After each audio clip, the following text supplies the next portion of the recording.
Welcome to the smartest people in the room. We are glad you are here, and just by showing up, you are already demonstrating your very own smarts.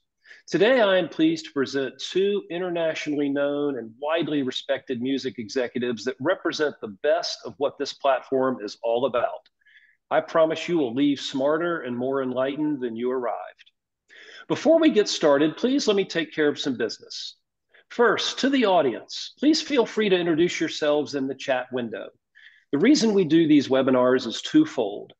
First, we want to showcase really smart people and the amazing work they do day to day in the music industry. But the second reason is a bit more nuanced. Many of you know that I am a music industry headhunter. I run the music practice at Turnkey ZRG, and I place music executives in roles throughout the industry.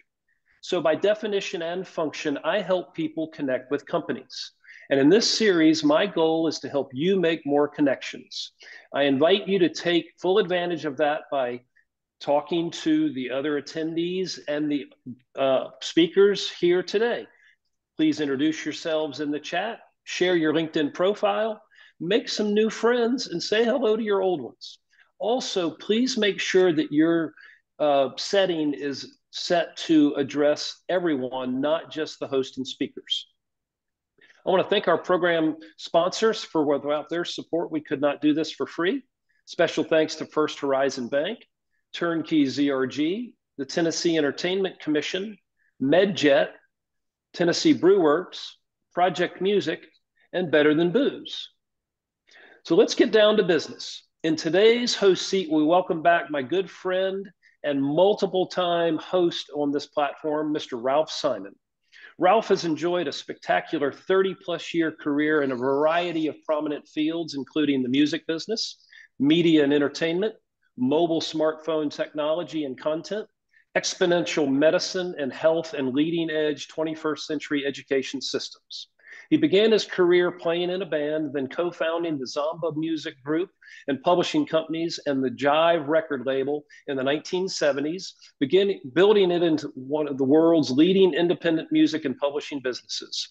Artists developed by Zomba and Jive included Britney Spears, the Backstreet Boys, Justin Timberlake, Will Smith, Billy Ocean, A Tribe Called Quest, and many others. In the mid-90s, he sensed a major shift in the birth of the internet and relocated to San Francisco and Silicon Valley to embrace the new era. That's where he was appointed EVP of Capitol Records and Blue Note Records and built Capitol and EMI's emerging new media business into a significant global enterprise, establishing new business models for the entertainment industry while helping break new recordings by Radiohead, the Beastie Boys, the Beach Boys, Pink Floyd, the Beatles, and more. Ralph is one of the founders of the global mobile entertainment and mobile social media industry, a visionary and consistent innovator. He's popularly known as the father of the ringtone. He was responsible for producing the groundbreaking global live 8 televisual multi-city live event with Sir Bob Geldof, Bono, and Tim Sexton. These days, he globetrots with a focus on Web3 platforms as an in-demand investor and advisor to top media and entertainment companies while delivering keynote addresses at leading global conferences in India, Asia Pacific, Europe, and the USA and South America, consistently making an indelible mark as the music and tech industry's international ambassador of goodwill. How is that for an introduction, ladies and gentlemen? Wow, Ralph where did Simon. you get that from? You truly are the international ambassador of goodwill in this business, but more on that in a moment.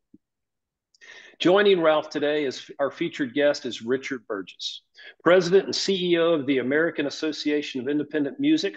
Dr. Richard James Burgess, MBE, has produced, recorded, and performed on many gold, platinum, and multi-platinum albums. He was previously head of business at Smithsonian Folkways Recordings, where he produced Jazz, the Smithsonian Anthology chronicling the history of jazz, as the Smithsonian Anthology of Hip Hop and Rap. His career path includes studio musician, touring musician, recording artist, producer, manager, and label owner. He's known for his pioneering work with synthesizers, computers, sampling, EDM, new romantics, early house music, and as the inventor of the SDSV drum synthesizer and for coining the music genre terms EDM and New Romantic.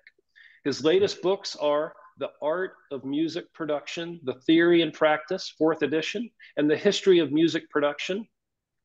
Richard is on the board of Sound Exchange and the Copyright Alliance. He's been listed multiple times as a power player and an independent power player by Billboard, and has received awards from Music Week, the British Arts Council, Greater London Arts Association, and the Park Lane Group, and the British Council for Education. He was awarded an MBE, which is Member of the Order of the British Empire, in the Queen's New Year's Honors list in 2022. Ladies and gentlemen, it is my pleasure to welcome these two rock stars to our platform. Please take it away, gentlemen. Thank you so much, Tom, and welcome to all of you that are tuned in today. This is a great, great privilege. I'm speaking to you from Vancouver.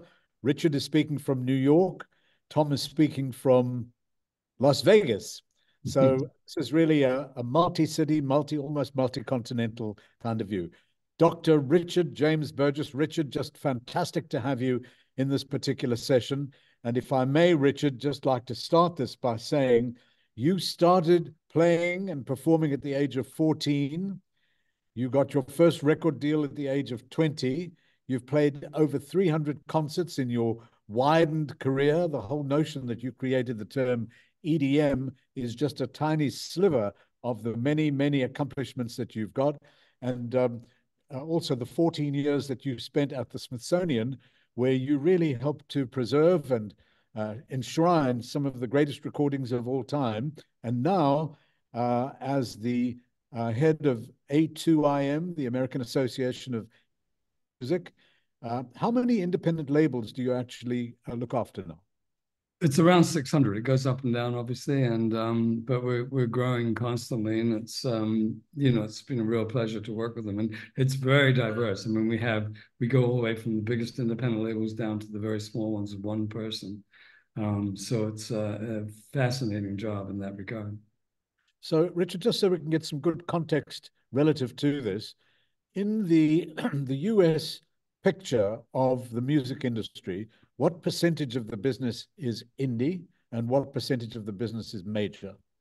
Well, according to Billboard, if you measure independent by ownership of copyrights, which is how we do, we say if you own more than 50% of your copyright, you're independent. If you can walk away with your copyrights, you're independent. Billboard said recently, I think it's 35.78% is independent. So the independent sector is bigger than Universal Music Group still. Right. So, and continuing to grow because there is this hunger for musicians, artists, managers, the whole entertainment development complex to be able to be independent in all aspects of your career. Well, that's right. And I think obviously technology's played a big part in that. The democratization of the ability to make records, for one. I mean, when I started in the business, you had to persuade a gatekeeper to sign you, and you had to get a deal, and you go into a multi-million-dollar or pound studio and make a record, with a producer who cost a fortune. And now, you can make it on your MacBook Pro or your PC or whatever. That's pretty incredible. But then also, the democratization of marketing and everything else. I mean, it's not that I'm suggesting it's easy to do it all on your own, because it really isn't. But it is possible now. It wasn't possible when I was starting out. So, Richard, a couple of things I think the audience would be interested to know. You're a graduate of the Berklee School of Music. I didn't actually graduate from Berklee. I went there, and then I got a record deal with Warner while I was there. And I went to my professors. I said, "What do I do?" They say, "I would love a deal with Warner. You should go take it." So I did, Oh, wow. And that led to a series of record deals I had. I mean, my first deal was with it was HMV Records, which is EMI in New Zealand, and then I went through all 5 major labels at the time and wound up being signed to EMI again at the end. It was my last artist deal. So and then I went back to England to get to pick up on that deal, and I wound up going to Guildhall School of Music and Drama in my spare time while I was a studio musician as well. So I was sort of running around London doing sessions and parking on double yellow lines and running into Guildhall, which was fun. I didn't finish the degree really until I did my PhD, much later in life. So you did a PhD, and the thesis subject was what? It was, let me think if I can remember what the thesis was called. It was called, uh, oh gosh, structural change in the music industry, the changing role of the musician, something like that. And basically it was about what was about to happen, which was, the whole shift to streaming and digital and everything else, and the democratization of the industry. So I wanted to write about something that I felt pretty strongly about, and it was really an interesting process. So, Richard, you've really, looking at your entire career, which has really been about pushing aside the boundaries, holding back musical expression, talent, and working and writing and being creative. This is something that seems to have been a central fiber in your body, your blood, your thinking. And in the role that you're in now at A2IM, which is the popular Mm-hmm. abbreviation for the Yep. organization that you now represent, um, basically you're looking at advocacy, where you advocate for the independent sector, education, where you help educate the independent sector, community, where you help widen and enlarge the communities of where independent music goes and gets consumed, and basically helps create and foment the careers of the creative talent behind the indie movement. Right. I mean, I love this stuff. I was a DIY musician myself, artist myself in the early 70s. The group that I eventually had, pretty big success with RCA Records on, we put out a couple of EPs ourselves, and we wound up selling, I don't know, 25, 30,000 copies. And that's how we got the deal, because we were so unusual as a band. No one would have ever given us a deal based on our music. But because we were filling very large venues in London at the time and selling lots of records, we wound up getting a deal out of it, and then ultimately had some top 10 hits. So I've always believed in this ability of people to make their own way. And the other thing is, my observation is in the music industry that the next big trend very often comes from the fringes of the industry, not the thing that everybody's sort of there's this tendency for all these Me Too acts out there. As soon as somebody breaks, you'll get dozens and dozens of other artists that kind of sound similar to that. And I know you can relate to this because you've been responsible for quite a few of these in your career. But I always find it interesting to look at what's going on in the fringes or outside the boundaries of the accepted music industry, and that at some point, quite a lot of that's going to come back into the middle, and a lot of that, most of it comes from the independent sector. And one of the things I always say is that if you look at American music, and I live here because of American music. That's what brought me to the States in the first place.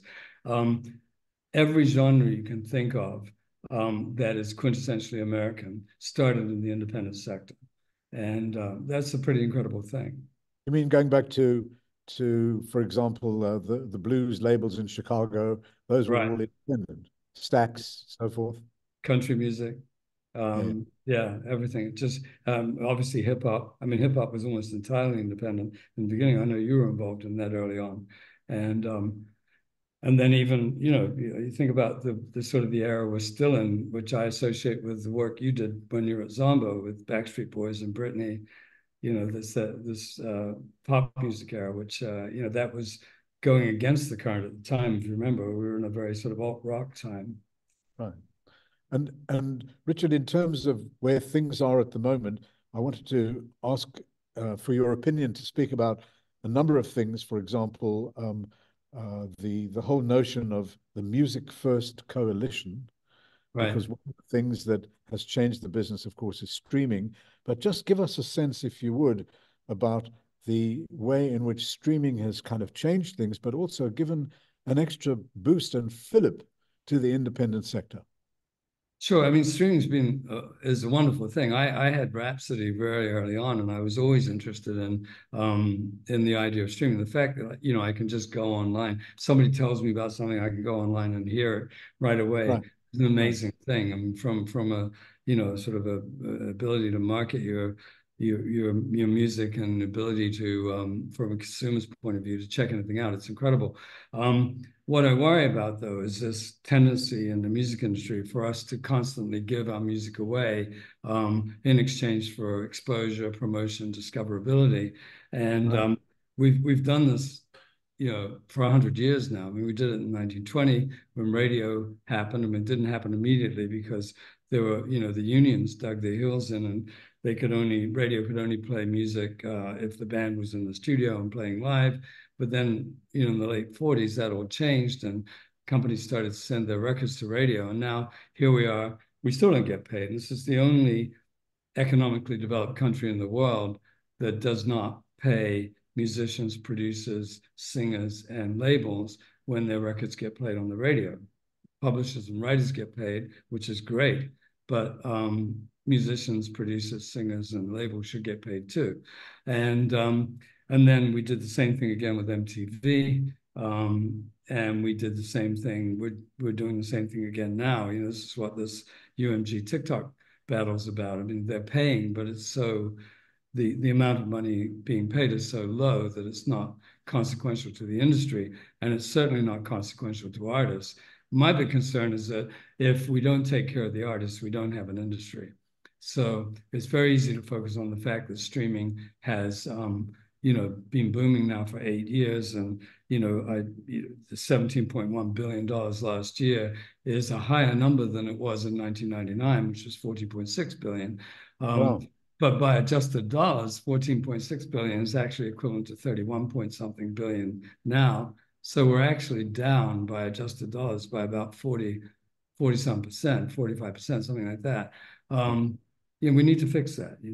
This is why the middle class is being hollowed out in terms of artists and everything. And if you marry that with the idea that I was saying before, that the next trend comes from the outside, it's very hard. I see it with a lot of my younger friends who are musicians. I have a lot of young friends who are musicians, and they find it very difficult to make a living from music. Most of them are making a living from teaching music or being a barista or something like that. And that's not a good way to build a career. In fact, that's what my PhD thesis was about.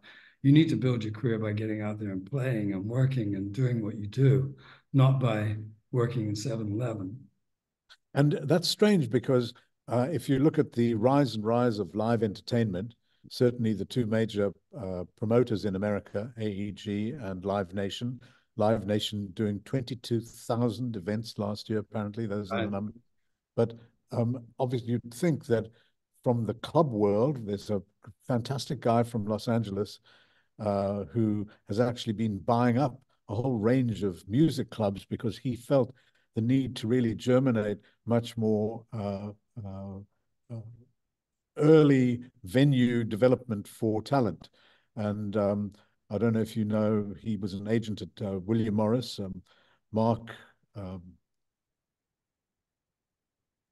come to me in just a minute, but the reason I mentioned Mark Geiger. Mark Geiger, yes, a wonderful, great guy and a wonderful agent. And he was also one of the founders of Lollapalooza, Mark Geiger. Great somebody who really believes in growing baby bands or even baby middle bands, because one of the things we're seeing even at Coachella this last weekend, although Coachella is still a cultural landmark in America, Coachella this year was certainly showing that we need more major headliners. We far beyond the period of Coldplay being central or Radiohead being central, but as you said, we've got to develop new talent all the time to be able to pick up in these particular areas.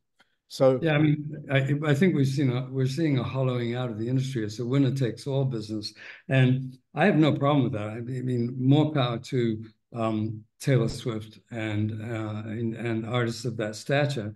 I think she's in her own category at this point. She's kind of the biggest independent label on her own right there, if she owns her own rights.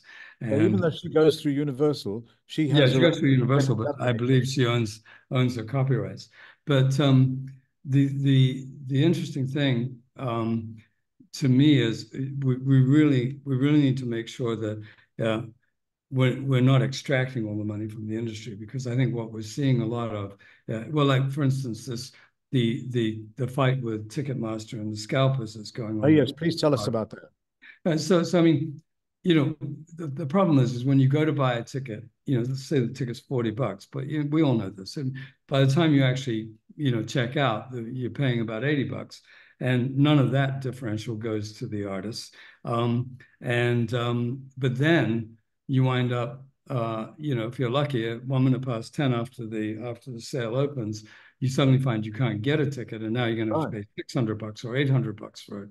And none of that money goes to the artist. All that money is being extracted out of the industry. So, I think artists should be able to charge whatever they want for their tickets. If they can get $3,000 for a ticket or $800 for a ticket, fine. But that money should go to them. Shouldn't go to some kind of middle person in the system. And but what I really want to see is, I want to see a really strong, touring club system for the artists lower down, because that's where the next headliners and the next superstars are going to come from. And if we don't do that, we're going to do a great disservice to American music and possibly to music all around the world. But I think America's always been this sort of the leader in all these things, and I think we're seeing it happen again now. And what happens here tends to happen everywhere. So I think we really need, if we can fix the problem here, we will have done a great service. So, Richard, we've got some wonderful professionals that have joined in on our session today. We do. Great producer Albie Galutin, who produced I something know. some years ago, but also very, very strongly involved in creating the tape loop, which really I remember it well. Know it well. Alan Leonard, the great lawyer, music lawyer, who has helped guide and advise people for many, many years. Welcome, Alan. Good to see you being part of it. Barry Coburn, a well-known manager from Nashville. Barry, always good to see you. I know Barry from Christchurch, New Zealand. From Christchurch, New Zealand. That's right. We grew up together. We've got Dan Mactor, we've got Denise De Maria, we've got Dick Huey, and just looking at some of the names of people that are part of this audience today, just great to see Jimmy Murphy and Jocelyn Pryor, and of course also Kiki Shee and Larry Miller from NYU. Larry, great to see you on the. Larry is a great professor of music at NYU, and somebody who not only has a fantastic voice, came from a radio background, but he really is helping shape the whole notion of education for music. And talking of education, Richard, you're working on changing the ticketing law in Maryland, correct? Well, there was a bill passed in Maryland. Actually, it's just possibly the strongest bill in terms of ticketing in the country, and we were a part of that. You don't get any of these things done on your own in this business. I mean, one of the things I came into this job, the brief I had when I came into this job was to collaborate more with the industry as a whole, and that includes the major labels, by the way. I mean, just because we represent the independents doesn't mean to say that we're opposed to the majors. I don't know if you saw that opinion piece I wrote recently supporting UMG's position on TikTok, but I think what happens to the majors happens to the independents, and we all need to work together as much as we can to try to make the industry a better place for labels, publishers, songwriters, artists, everybody. I don't like the divisions between publishing and labels, or songwriters and artists, because in my career I was an artist and I was a songwriter, and I've worked for labels. I still own my own publishing. We're one holistic entity, as it were. We are the music industry, and I think we really need to make sure that we all rise together. So, Richard, you'd mentioned UMG and TikTok, and certainly TikTok now, of course, being banned by Universal on a global basis in the Universal system. Just give us a sense of how A2IM would approach, say, for example, TikTok. So here you are, you're in New York City, and working with people in Washington, and working with people throughout the industry. What's your take on TikTok? Well, again, it's another exposure, discoverability, promotion play. And the problem is, back in the day with radio, you could see the argument. You know, it was like, well, if I get my song played on a local radio somewhere, suddenly sell a whole bunch more LPs in the local store, and that held true with cassettes and CDs. So you know, you get a play on the radio, and suddenly you're selling an LP for a significant amount of money or a CD for a significant amount of money. These days, if you get exposure on some platform that doesn't pay you, whether it be radio or TikTok or whatever, or doesn't pay you any meaningful amount of money, you know, you'll get a play on Spotify maybe, and that'll be worth a third of a penny if you're lucky. And that's a third of a penny for everybody in the chain, all the members of the band, the manager, the label, everybody. It's not a meaningful exchange of value, if you like. They're building businesses using our music, and we've built these businesses. The music has been the catnip that's drawn people to these services, whatever they are. And in some cases, you know, with Spotify, most of the labels, including the independents, had a piece of the equity when Spotify IPO'd or listed, and you know, that was a reasonable exchange, I think. But at the same time, you know, we shouldn't be building these gigantic, you know, the biggest businesses of all time, and not getting reasonable value in exchange. And then the other problem is that, you know, most of the DSPs are actually using music as a loss leader. They don't, you know, if they're selling products based on the fact that people can get inexpensive music there, that's not a good exchange of value for us either. We really need to dig our heels in and make sure that there's a proper exchange of value. We need to make sure that our younger musicians and our younger entrepreneurs have a shot at building businesses. Because being a musician, you're really building a business. And particularly today, you've got the strange anomaly of more music consumed than ever before in history, and yet more musicians that are really struggling. I wanted to ask you about one particular example that I thought that the audience today would be interested to hear about. Am I correct in saying this? Aretha Franklin records Respect, a great recording on Stax, I think it was in the early days. And no, Atlantic, I beg pardon. Atlantic, yeah. And as big a hit as Respect was, being number one, she did not necessarily earn money from that particular recording. Is that correct? She wouldn't have received a penny from it. Otis Redding and Otis Redding's estate got paid because he wrote the song. Look, Aretha did very well in life, so I don't think that she was hurting. But at the same time, that's true for everybody. It gets played on every artist that gets played on the radio. If they don't write the song, they don't receive a penny. And you know, I postulated in my last book that the reason why you see so many writers on songs these days is in part because people want a piece of that money, because as a producer you don't get paid. So I never. So if you see 11 writers on a rap piece, that's part of the reason for having this kind of multitude of composers. I think it's one part of it. Yeah, it's a factor. I mean, I did a study. If you looked at 1960, I think it was around 1960, I looked at the top 10, and not a single producer was claiming writing credit on any of those records. And I compared it to, I can't remember what year it was. I think it was 1980 something, 1989 or maybe 1990 something. And every single song in the top 10, the producer was listed as a writer. Now, obviously, things change. You know, Motown came along, and the producers were the writers, and so on and so forth. So it's not that, you know, there aren't legitimate reasons why that happens, but you know, you see these Frankenwriter type situations with 11 and 23 writers, and you wonder, well, how do you get 23 people around a song? Well, samples and beats, and you know, I get it, but I think part of it can also be because if you don't get a piece of the writing, you don't get paid when you get played on the radio. So, Richard, in terms of the people that you represent people in the indie sector, all aspects of music, Mexican, metal, Indian, jazz, and also international countries. I mean, people from Saudi Arabia, Brazil, the emerging markets, although emerging markets is an issue. does does A2MI A2IM represent all of the indie sector, no matter where they might be? No, no, we're the American Association of Independent Music. We have an organization called WIN, which is our international sort of umbrella organization that nurtures and coordinates trade associations in other countries. I think we have trade associations now in about 36 countries. And Right. what we do is we set up trade delegations. So, for instance, when I saw you in Mumbai, it was a trade delegation to All About Music. We did a Oh, yes, trade that's All About Music is the biggest music event in India each year.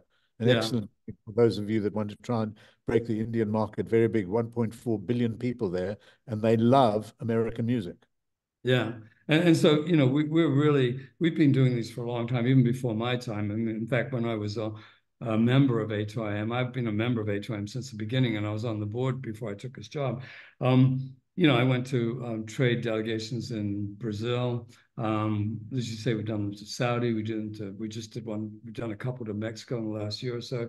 I mean, it's obvious to anybody that the economically developed countries are reaching maturation and streaming, whereas the emerging markets are just breaking out. And I know a lot of people think, well, like India, for instance, people said to me, well, but only 20% of the market is properly monetized in the sense of paid subscriptions. I go, yeah, but that's a huge growth potential right there.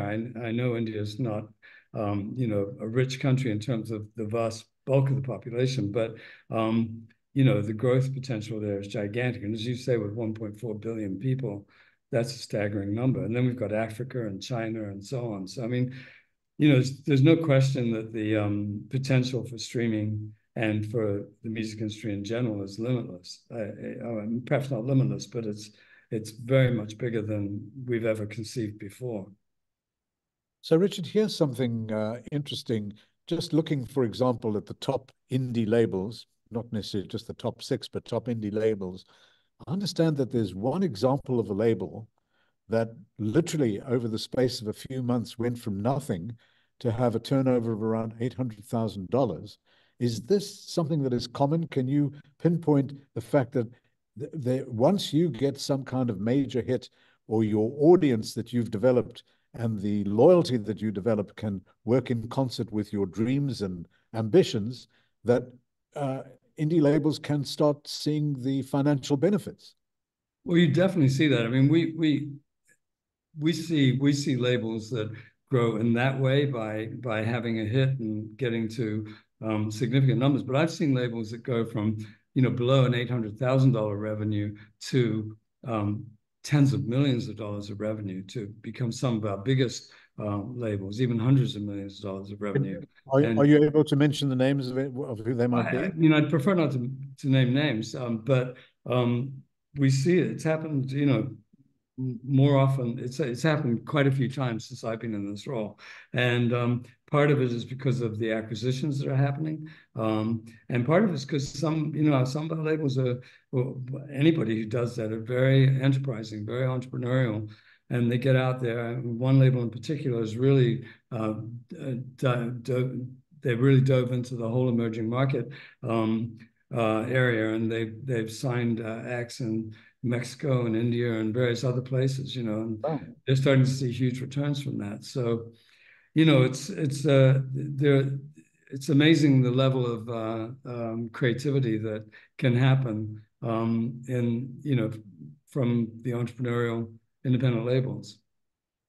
So we've got, I'd like to mention some names of some people that have keyed in, tuned in. Actually, it's great having you with us. Rick Schrock. Hey, Rick. Welcome here. We've got Richard Napier-Kofsky, Sharice Berry, Cheryl Cohen. Hey, Cheryl. Nice to see you here with us. Steve Scharf, Suzanne Wolf. Got some great professionals that are with us. Mort Dahlgren. Is Mort in Sweden?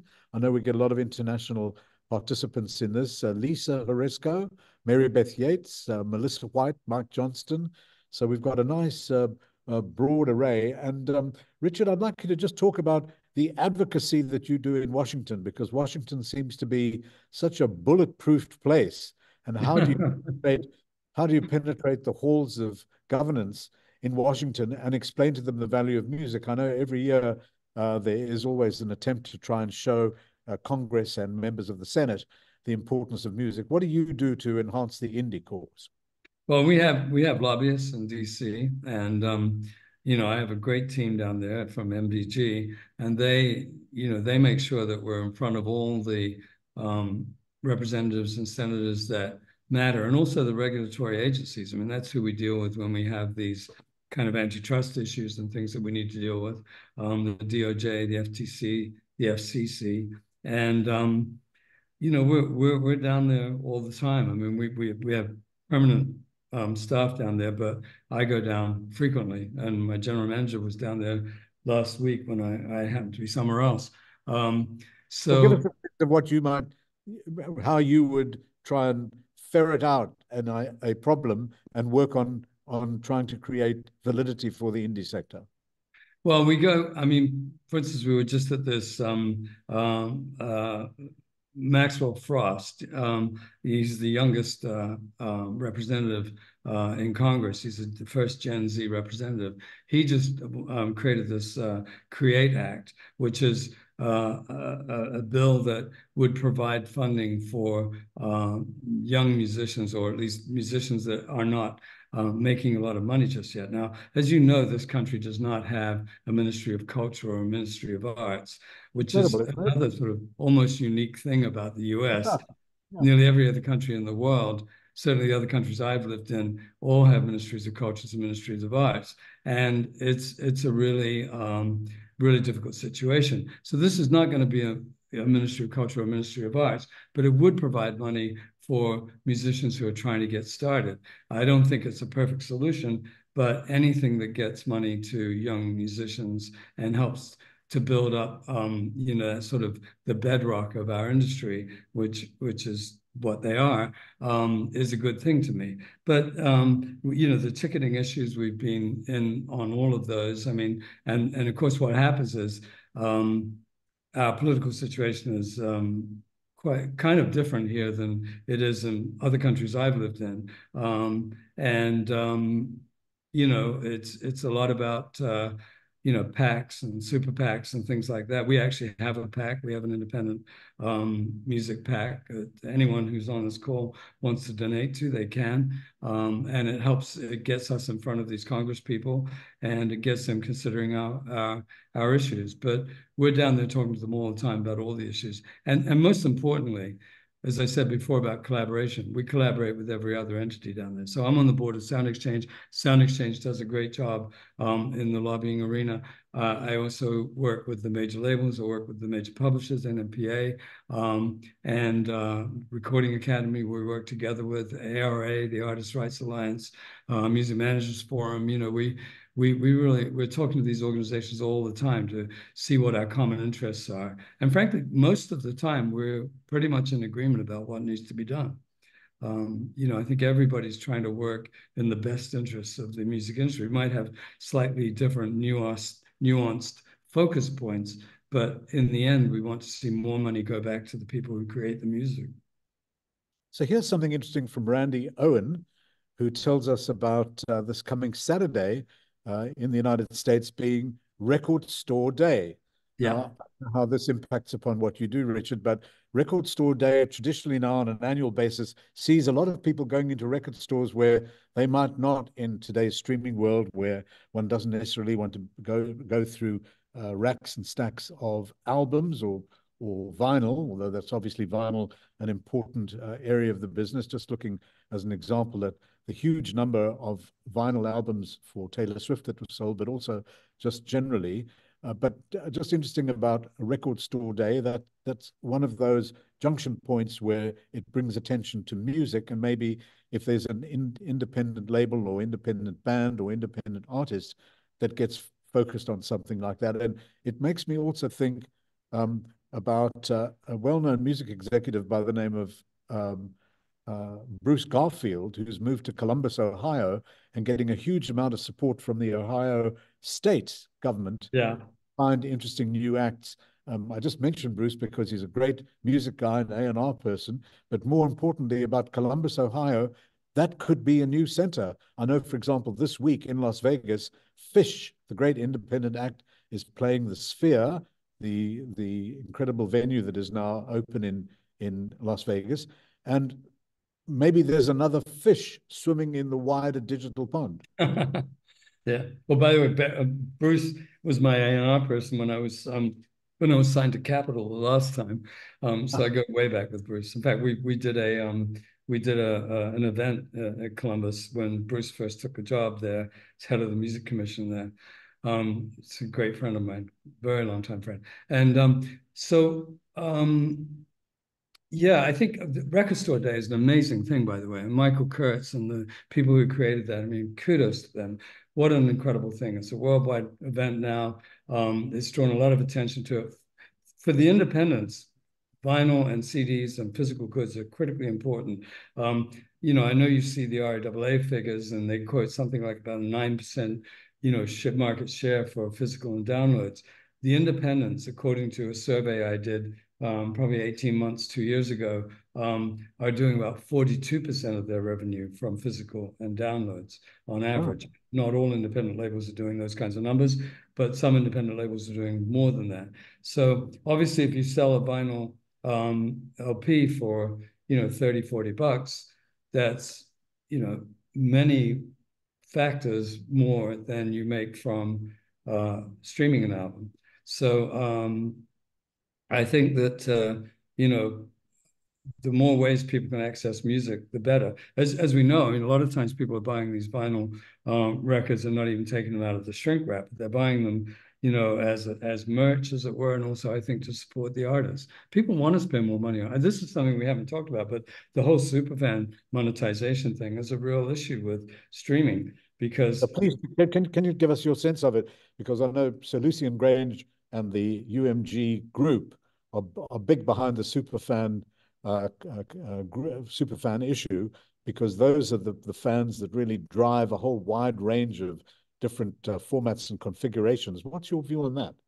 Well, I think that's right. I mean, I always say I used to walk out of Tower Records many times a year with $300 or $400 worth of CDs, and now the most I can do is spend $120 on music, and I would happily spend more money on music, and obviously you can in other ways, but I think when people, that small sliver of your audience that are the super fans, they really want to support you, and we need to supply them with more ways to do that.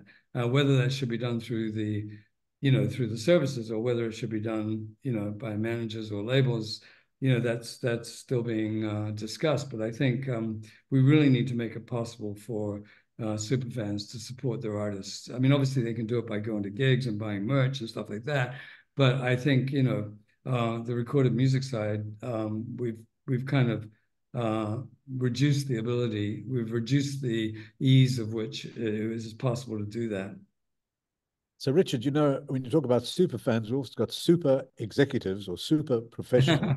I had to make mention of the fact that one of our viewers of our show, to our event today, is a gentleman by the name of Izumi Yamaguchi, who's it's 3 a.m. Or 3:30 a.m. in Tokyo this morning, and he is watching it. Izumi, so great to have you joining us.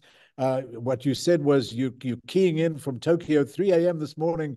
Exciting, this great session. Well, you've got good taste, certainly to laud our great guest Richard. So, but Richard, the superfan obviously is important, because this is a way that you can really build that depth of appeal and support that grows the longer range 10, 15, 20-year career of musicians.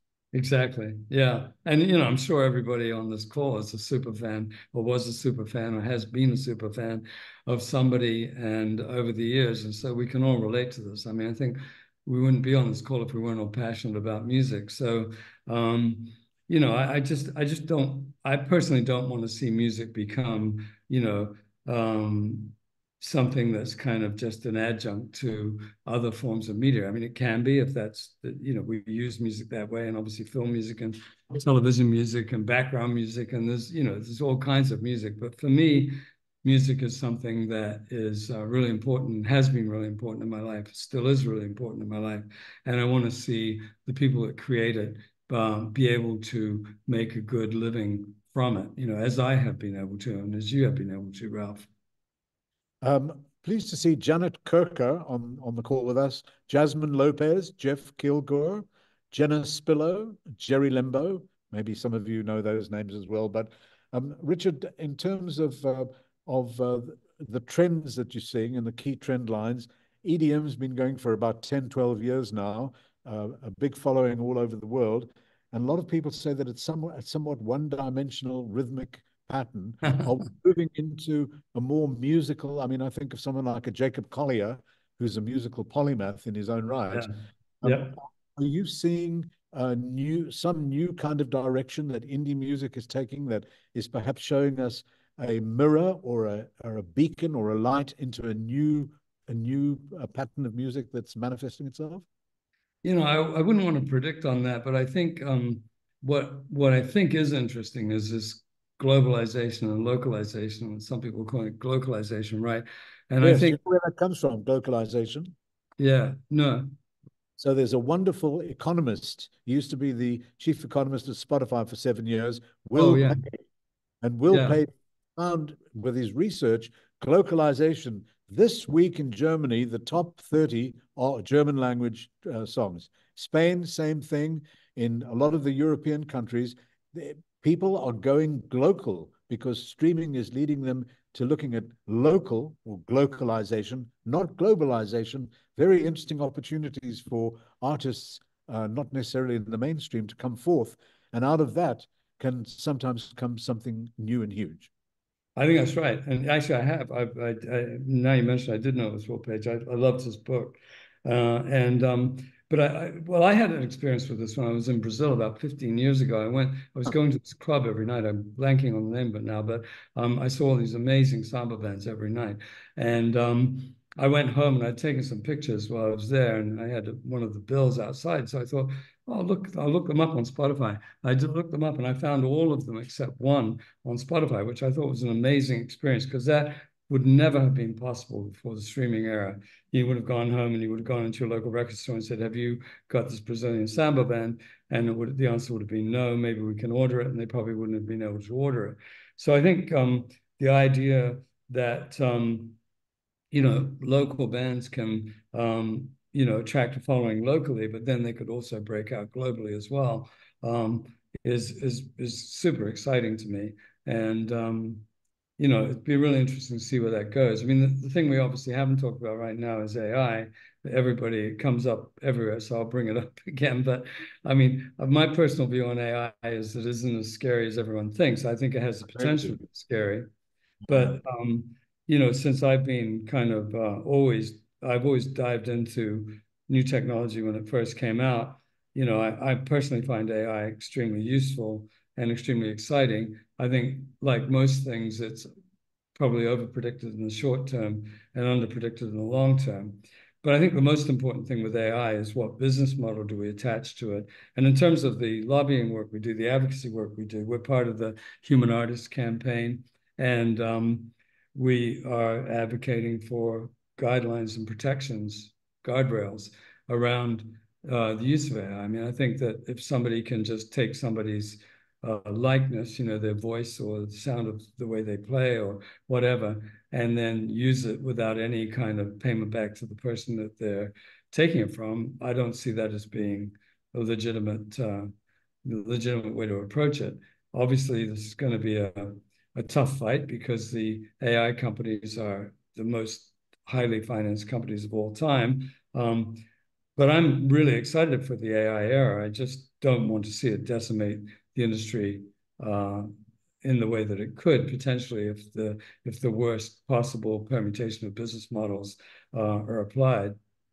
Do you think that the recent example of Drake or someone trying to steal the Drake vocal identity, which was countered quite strongly by Lucian Grange and the Universal team, that was obviously the right thing to do to protect Drake's creative assets in a way. I mean, you can't just presume, you can't just say that you are somebody else, and it would be an infringement of their personal, physical, and functional creative copyright.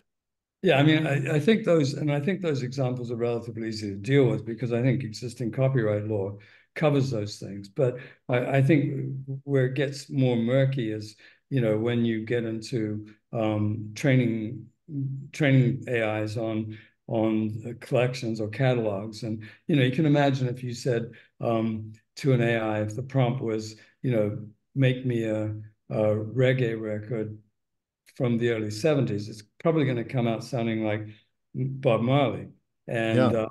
or Toots and the Maytals or something like that. It's going to be pretty obvious. You said, you know, play me a grunge record, make me a grunge record from the early 90s. It's going to be somewhere between Pearl Jam and Nirvana, I imagine. So and there have been some pretty egregious examples of AI basically reproducing almost someone else's work almost exactly, even though the contention is that it's sampling from a very broad range of examples. So I think we just got to be vigilant about this, and I think we've got to get the right laws in place and the right guardrails in place, and make sure that the business model doesn't decimate the creators of music, basically, because the potential definitely exists, but this is one of the greatest tools that humanity has ever known, and I really hope that we get it right.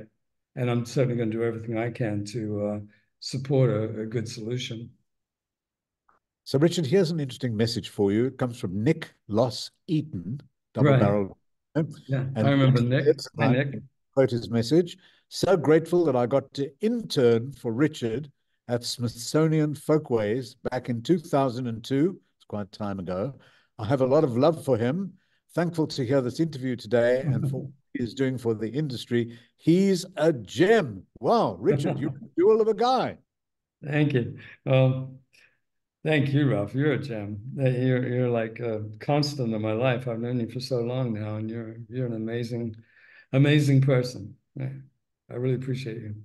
So Richard, just give us a sense of the indie acts that won Grammys this year. Are there any that came to national prominence that you can particularly think of at this particular point?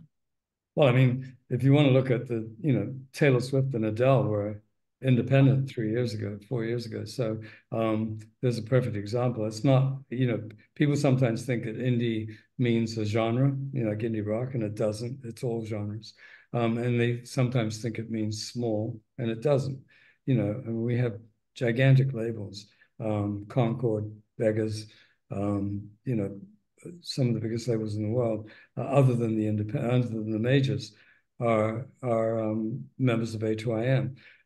So I think the fact that we won more than 50% of the Grammys is, More testament than to 50%, is that right? That's yeah, more than 50% of the Grammys. And then Spotify just released a number. They said they paid out 50% of their royalties were paid out to independents. So wow. again, I don't want to heighten this idea that independents are in opposition to the majors, though. The way I see it is it's one entire ecosystem.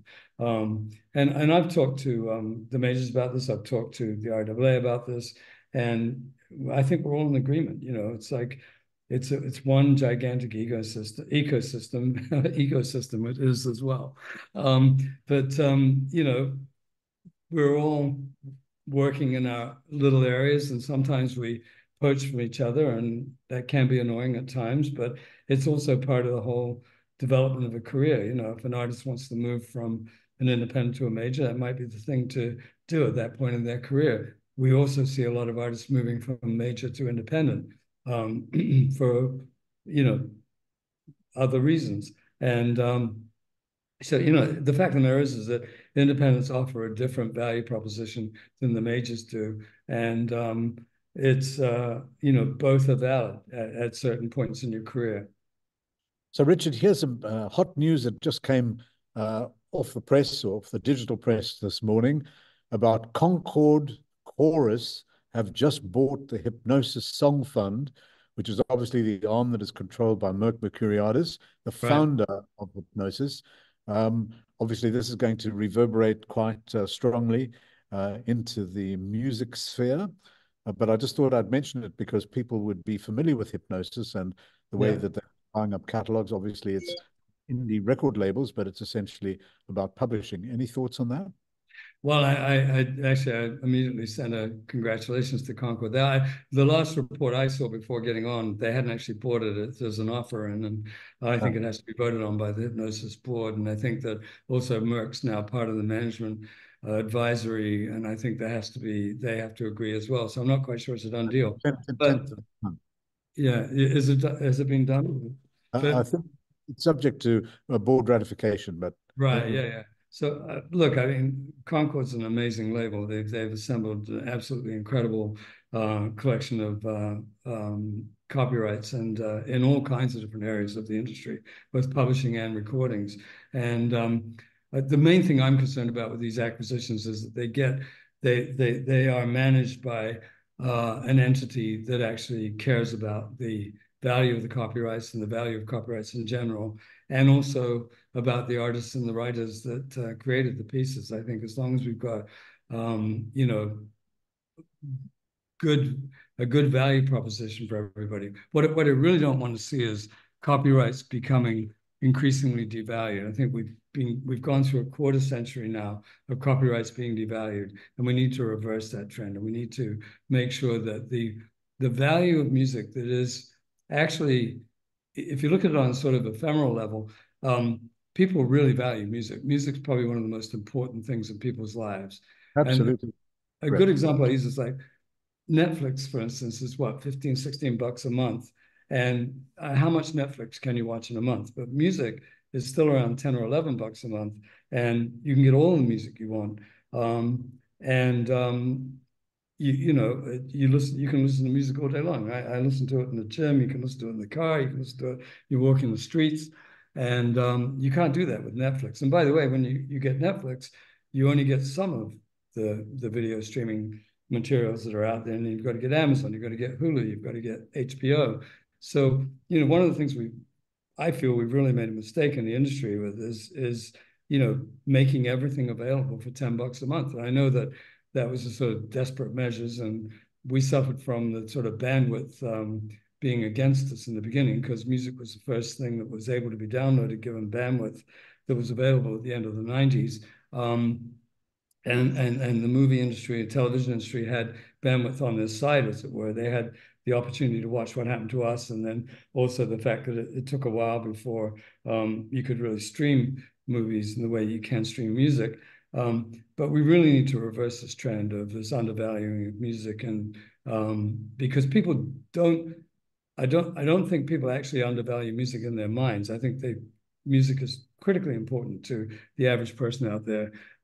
We just need to make sure that sort of what would you call it, sort of personal valuation, if you like, is translated into economic valuation that gets back to the people who create the music and the people who fund the creation of the music, which is the labels and the publishers. If we don't keep that ecosystem healthy, we will have done an immeasurable damage to American culture and to world musical culture as well. So, Richard, I'm afraid to say it looks like we're almost beaten by the clock, because the clock's ticking and we don't want to take a licking.